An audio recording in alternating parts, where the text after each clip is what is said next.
Je n'ai jamais vu une telle chose de ma vie. Cette femme a épousé un homme noir en espérant le bonheur, mais a ensuite regretté. Mon ancien bonheur, mes anciens rêves ont disparu au moment où tu as commencé une relation avec notre femme de ménage. Il est donc parti avec elle et m'a laissé avec 2 enfants. Si vous regardez déjà nos vidéos, vous connaissez probablement l'histoire de Béatrice. Elle a demandé à Dieu un mari blanc et en a trouvé un en 30 minutes. Cependant, elle a ensuite regretté sa décision.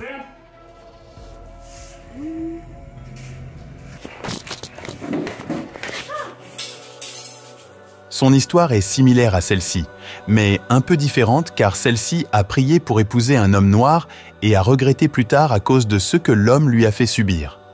Et j'ai commencé à pleurer et à demander à Dieu, « Dieu, s'il te plaît, aide-moi. Je n'ai nulle part où aller. Que va-t-il m'arriver ?» Quelque chose me disait, « Tatiana, ne baisse pas les bras. » Après une vie difficile dans son propre pays, elle a rencontré un homme noir et l'a épousé, espérant qu'il lui apporterait le bonheur.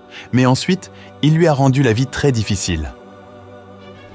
Après qu'elle a quitté son mari, elle se retrouvait à beaucoup pleurer, à ressentir beaucoup de douleur et à subir de nombreuses pertes.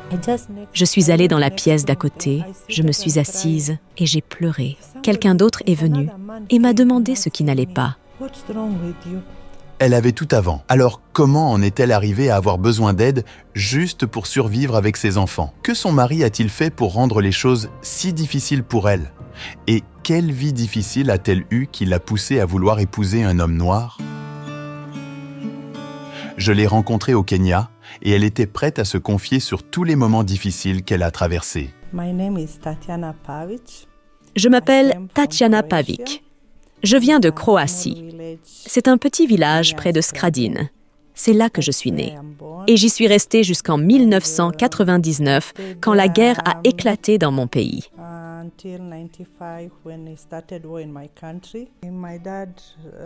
Mon père et ma mère avaient 3 filles et un garçon. Ils nous ont élevés très gentiment, disciplinés et comme nous grandissions. Mon père et ma mère nous soutenaient. Très bien à l'école et dans tout. Il y a longtemps, nous avons lutté.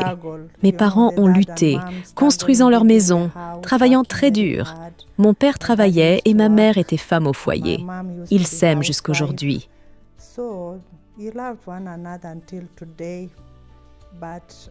Mais tout à coup, nous avons tout perdu en Croatie pendant la guerre. Notre maison a été complètement détruite. Ils ont mis le feu à ma maison, ils ont tout volé. Ceci est ma maison. Cette maison a brûlé en 1998 quand la guerre a commencé dans notre pays, la Croatie.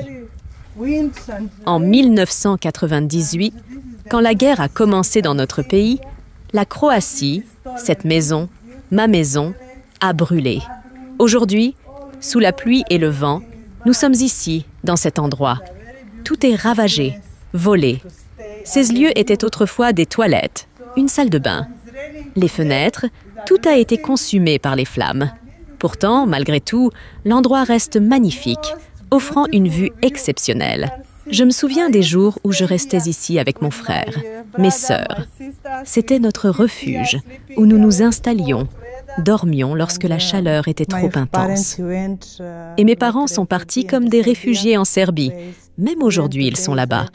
Donc, c'est une histoire douloureuse pour mon père et ma mère. Très, très douloureuse, perdant tout ce qu'ils avaient.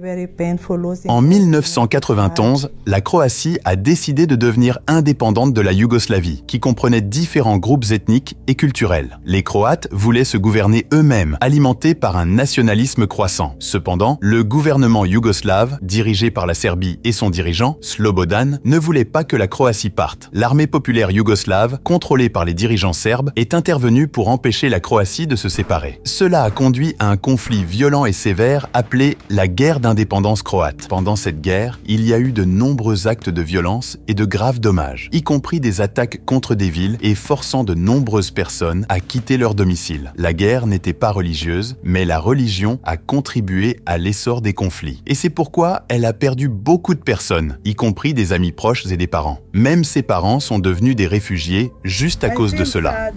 Je suis triste parce que je ne peux pas rester dans ma maison. Je ne peux pas venir ici et passer du temps avec ma famille. Parce que nous n'avons nulle part où aller. C'est brûlé depuis 28 ans. Et avec toutes les prières, Dieu nous aidera à reconstruire cette maison. C'est effrayant parce que devant nos voisins, il y avait mon cousin et il a attrapé la bombe avec ses mains. Il est mort là-bas.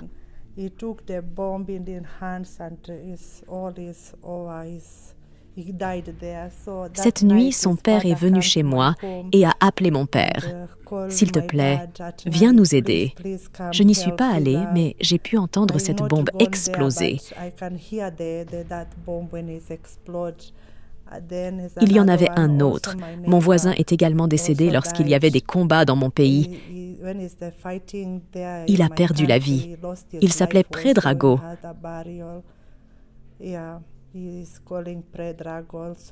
Nous en avons perdu un autre aussi. Je suis restée au Kenya pendant longtemps, même si je suis émotionnelle à cause de mon frère. Même si j'oublie les noms, mais il y en a plusieurs qui ont perdu la vie là-bas.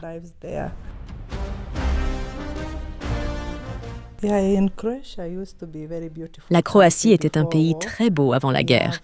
Nous avons un très beau pays, même maintenant c'est un beau pays. Mais quand ils ont commencé la guerre en 1992, j'étais à l'école, au lycée, en train de terminer mes études. La vie a commencé à être très difficile pour nous. Et ensuite, j'ai commencé à travailler pour l'ONU. Ensuite, quand ça a commencé, les gens sont venus de toute l'Afrique là-bas et de toute l'Europe, des gens de l'ONU.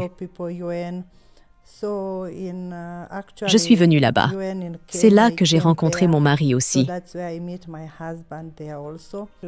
Quand j'ai rencontré mon mari, j'avais 21 ans. Nous nous sommes vus là-bas pendant 1 an et demi. Puis je suis venue avec lui ici au Kenya en me mariant avec lui. Nous avons des enfants ensemble.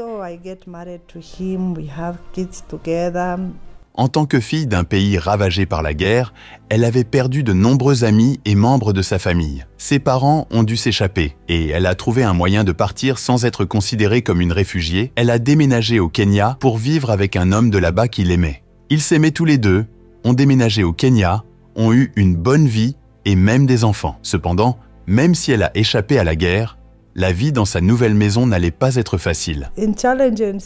Les défis ici au Kenya, c'est quand vous êtes mariés, puis quelqu'un d'autre vient entre vous deux.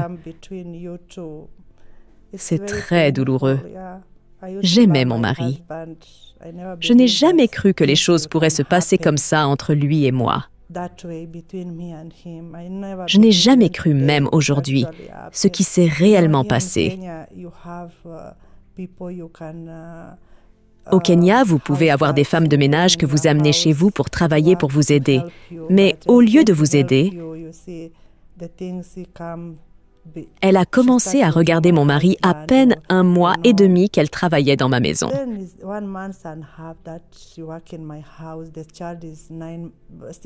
Mon fils avait 9 mois. Quand ces choses se sont produites, mon mari travaillait dans l'armée kenyane. Il était major à l'époque. Mon ancien bonheur, mes anciens rêves sont tombés à l'eau à ce moment-là quand tu as commencé une relation avec notre femme de ménage. Alors il est parti avec elle et m'a laissé avec 2 enfants. Tu n'as pas d'argent, vous n'avez pas d'eau, vous n'avez pas d'électricité. Il m'a juste laissé comme ça. C'était une chose très, très triste et douloureuse dans ma vie. Alors j'ai lutté. Je ne voulais pas abandonner. Je suis allée chez mes voisins, leur ai demandé de m'aider pour la nourriture, pour survivre. Et les gens m'ont vraiment aidée. Parce qu'ils m'ont vu comment j'étais à ce moment-là quand nous vivions là-bas. C'est ainsi que j'ai lutté et lutté. Dieu m'a ouvert la voie. J'ai commencé à vivre à Mombasa. C'est là que nous nous sommes séparés avec mon mari et j'ai travaillé pour quelqu'un, là, à Mombasa. La personne était très gentille et bonne. Il s'appelait Esron Owiti. Je rédigeais les laissez-passer. Il était très gentil et bon pour moi. Donc, vous voyez, au Kenya, même quand vous êtes marié plus tard, vous devez être citoyen pour pouvoir travailler dans une entreprise. J'ai donc travaillé pour lui pendant 2 ans. Ensuite, il m'a dit, Tatiana, vous n'avez pas de carte d'identité. Vous devez partir. Vous devez avoir la nationalité pour pouvoir travailler pour nous. La personne était très gentille avec moi. Je ne connaissais pas Nairobi. Un jour, j'y suis allée. C'était un très bon plan de Dieu. Je suis allée à Nyayo House, où les gens vont pour la citoyenneté. Ensuite, la dame m'a dit « Désolée, nous ne pouvons pas faire la citoyenneté parce que notre gouvernement l'a arrêté. » Je suis descendue et j'ai commencé à pleurer et à demander à Dieu « Dieu, s'il te plaît, aide-moi. Je n'ai nulle part où aller. Que va-t-il m'arriver ?» Alors, quelque chose me disait « Tatiana, ne baisse pas les bras. » Alors je suis allée au 11e étage. Je suis allée là-bas et j'ai demandé à cette secrétaire « S'il vous plaît, si je pouvais parler au patron ?» Elle m'a dit « Non, il n'est pas là. » Je suis allée dans la pièce d'à côté, je me suis assise et j'ai pleuré. Quelqu'un d'autre est venu me demander ce qui n'allait pas avec moi. Et puis j'ai commencé à lui raconter mon histoire. Ce monsieur était très bon avec moi. Il m'a dit « Viens avec moi. » Nous sommes allés ensemble voir cette secrétaire et lui a dit qu'il avait mes documents et que j'avais urgemment besoin d'une attention particulière. Et il a dit « Je veux qu'elle vienne demain rencontrer le patron et je veux venir avec elle. » Il est revenu vers moi et m'a dit « Ils m'ont dit que tu peux venir demain matin. » Une personne que je n'avais jamais vue, c'était la première fois que nous nous rencontrions. C'était un miracle de Dieu pour moi. Et il m'a dit « Connais-tu Nairobi? Ai-je quelque part où dormir ?» J'ai dit « Je ne connais pas Nairobi. As-tu un peu d'argent pour la maison d'hôte ?» J'ai dit « Oui. » Ensuite, il m'a donné des conseils sur comment venir là où il travaillait. Ensuite, j'ai eu la chambre. Je suis allée là-bas, le matin. Je suis allée à cet endroit que je ne connaissais pas.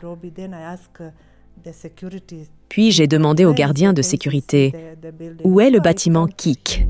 Je suis allée le voir là-bas. Puis nous sommes allés ensemble.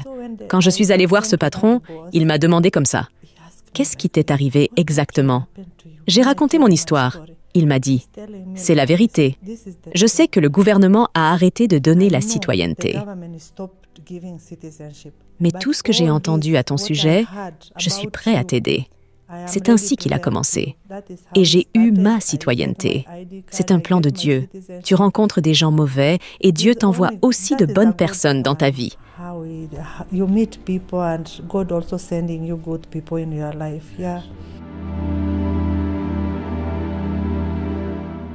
Partie surprenante est que même si elle a rencontré de nombreux défis, les gens pensaient qu'elle était une femme riche parce qu'elle est blanche.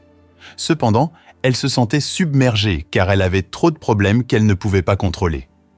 Malgré la façon dont les autres la voyaient, sa vie était difficile et pleine de luttes qu'elle ne pouvait pas gérer. Un jour, je suis allée au marché et les gens, quand ils voient que tu es blanche, les grandes villes comme Nairobi, nous avons beaucoup de gens blancs.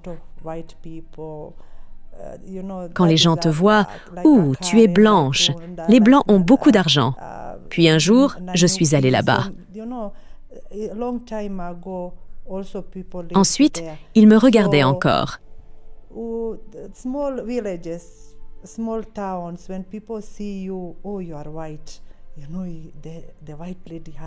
Alors j'ai commencé à parler en swahili et il a dit quoi? J'ai commencé à parler pas anglais, mais swahili. Alors il a dit, cette dame est à nous, nous avons ri. So he say, hey, this lady, she's ours, she's not a, Then we start laughing there, yeah. Donc, il te regarde différemment quand tu parles le Kiswahili. Mais bien sûr, les gens, depuis longtemps, on pense que les Blancs ont beaucoup d'argent. Tout le monde lutte dans sa vie, que tu sois blanc ou noir. Ne regardons pas la couleur, regardons le cœur. C'est ce qui est le plus important. Elle vit au Kenya depuis 29 ans, continuant à faire face aux défis de la vie et à prendre soin de ses enfants. Ces difficultés ne concernent pas seulement les siens et ses enfants. Sa famille là-bas souffre également. Ses parents vivent en exil depuis toutes ces années et leur santé et leur bien-être sont sérieusement compromis.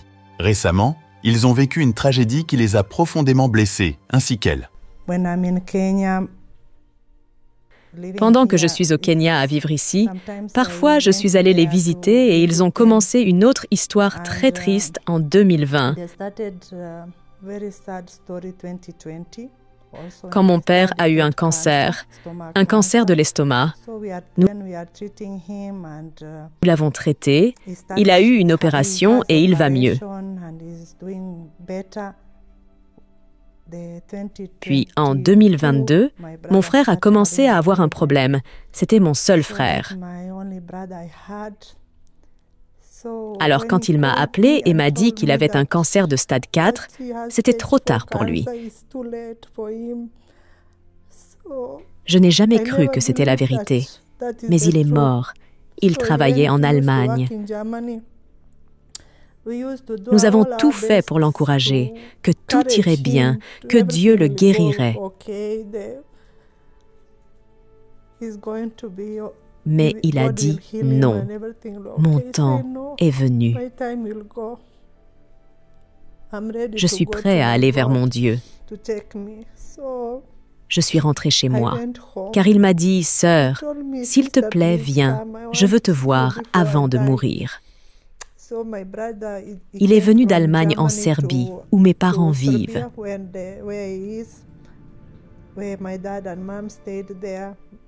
Sa femme a 2 enfants, donc j'ai traversé une période très difficile. 2 semaines avec lui, m'occupant de lui. Je n'ai jamais vu une telle chose de ma vie. Quelque chose comme ça. Le cancer est mauvais. Il était beau, un homme très fort. Mais ce dernier moment a été difficile pour lui. Il a beaucoup perdu de poids et les derniers jours ont été très tristes et douloureux pour mes parents. Nous l'avons perdu le 21 février 2024. Donc, mon père et ma mère souffrent beaucoup. Ils ne peuvent pas rester dans ce pays, en Serbie.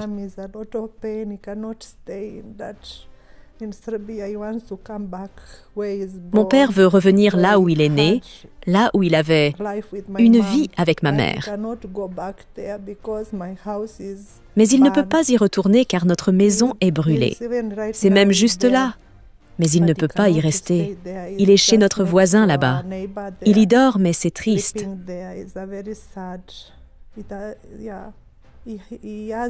Il rêve de revenir dans cette maison, mais il a besoin d'aide.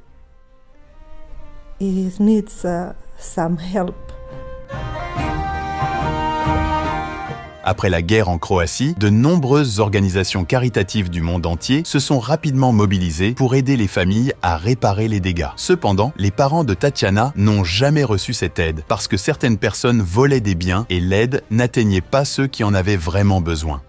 C'est pourquoi ses parents vivent toujours en tant que réfugiés. Même si beaucoup d'autres en Croatie vivent à nouveau bien, Tatiana et son frère soutenaient ensemble leurs parents. Mais depuis la mort de son frère, elle a dû tout gérer seule. Cela a été très dur pour elle, surtout parce qu'elle doit aussi s'occuper de ses propres enfants et faire face à ses défis au Kenya. Dans notre pays, il y avait des donateurs de l'extérieur du pays. Ils aidaient les gens jusqu'en 2015. Ils ont arrêté de faire les dons pour reconstruire les maisons et aider les familles en Croatie. Donc mon père a eu quelques moments difficiles là-bas à cause des papiers. Les papiers n'ont pas été emportés de la maison quand les gens venaient. Il avait peur de perdre sa vie et ses enfants et sa femme. Alors il s'est enfui et a oublié ses documents.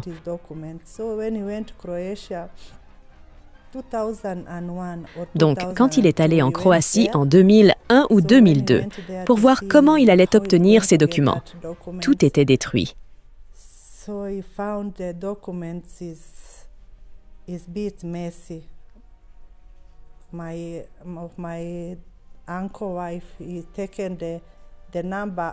La femme de mon oncle a pris le numéro de notre maison en son nom.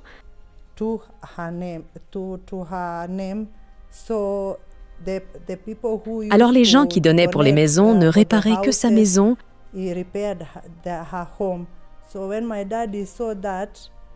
Alors quand mon père a vu cela, elle lui a dit d'aller et de clarifier à nouveau cette propriété pour que tout soit clair.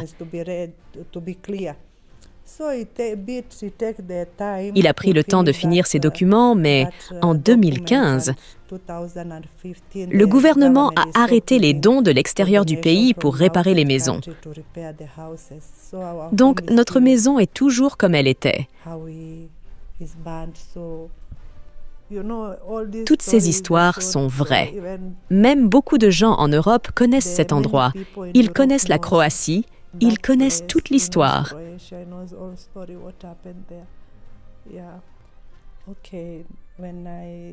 J'ai divorcé de mon mari. Maintenant, je suis avec mes enfants. Ce qui est arrivé à mon père et à mon frère est trop lourd pour moi et je voulais aider mon père à réparer cette maison. Mais c'est très dur pour moi.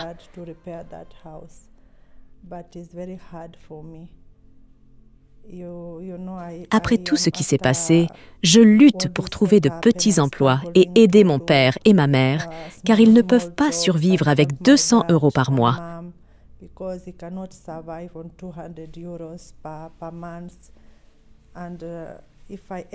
Et si je suis capable de les aider à réparer cette maison, je le ferai du fond de mon cœur. Je peux le faire pour mes parents.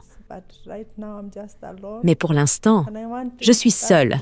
Et je veux que ce rêve se réalise pour mon père, qu'il rentre chez lui et dorme dans sa propre maison un jour, car c'est son rêve.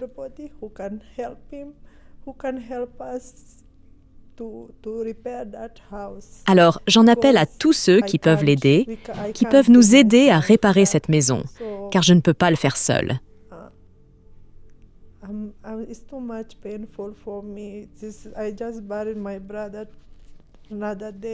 C'est trop douloureux pour moi depuis que j'ai enterré mon frère. Ça fait 2 mois. C'est encore frais pour moi.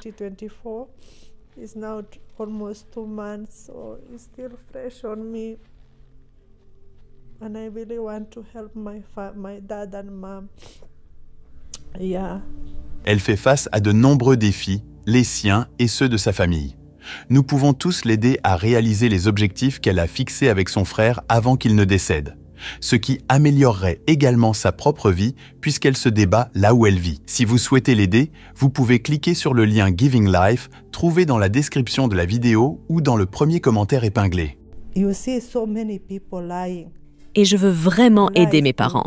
Vous verrez tellement de gens mentir pour avoir des histoires pour obtenir de l'argent, mais cela ne se passe pas physiquement pour voir si c'est vrai ou non. Pour mon histoire, ce que j'aurai sera pour mes parents. C'est l'histoire vraie que les gens sont censés aller voir physiquement. Nous avons donc la preuve. Allons-nous aider cette famille ou que ferons-nous? Vous voyez beaucoup de gens construire leur maison et réparer, mais personne n'y habite. Le petit village a de belles maisons. Les donateurs étrangers, les gens aident à construire ces maisons, mais personne n'est là. Les gens vont simplement dans un autre pays pour travailler et personne n'y vit. Mais les gens veulent vraiment y vivre, faire quelque chose là-bas.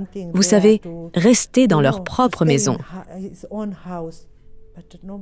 Mais personne n'est là pour vous aider. Ils envoient simplement mon père aller d'un bureau à un autre. Quand il pleure et traverse cette période difficile, personne ne se soucie de vous. Ma maman a aussi eu une attaque à cause des pensées. Elle a tout perdu. Et même maintenant, elle prend des médicaments. Elle a perdu son unique fils. C'est très dur pour eux. Je voulais ajouter quelque chose sur les pays africains, les pays d'Afrique de l'Est. Ce n'est pas une question de couleur. Je suis blanche, vous êtes noire. Par exemple, les Africains viennent aussi en Europe demander de l'aide. Mais même en Afrique, il y a aussi des gens qui peuvent nous aider, comme les Blancs. Moi, j'ai besoin d'aide. Vous pouvez vous demander,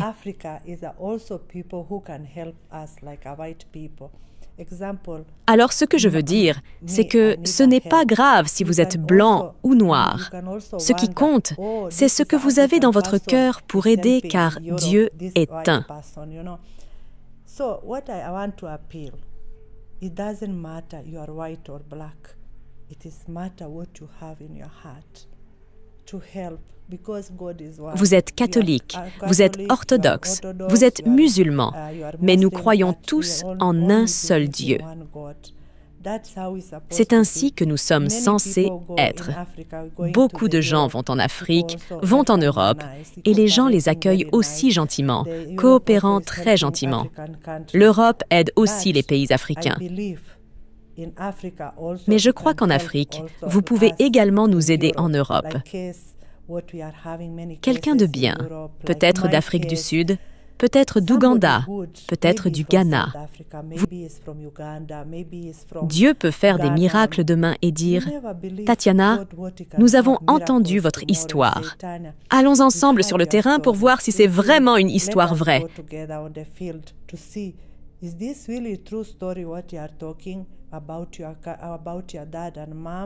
Vous allez sur le terrain et vous voyez, est-ce vrai ou pas? Parce que tant de gens mentent. Ils racontent l'histoire à la télévision. Mais quand vous allez sur le terrain, c'est faux. Ce n'est pas bien de tricher.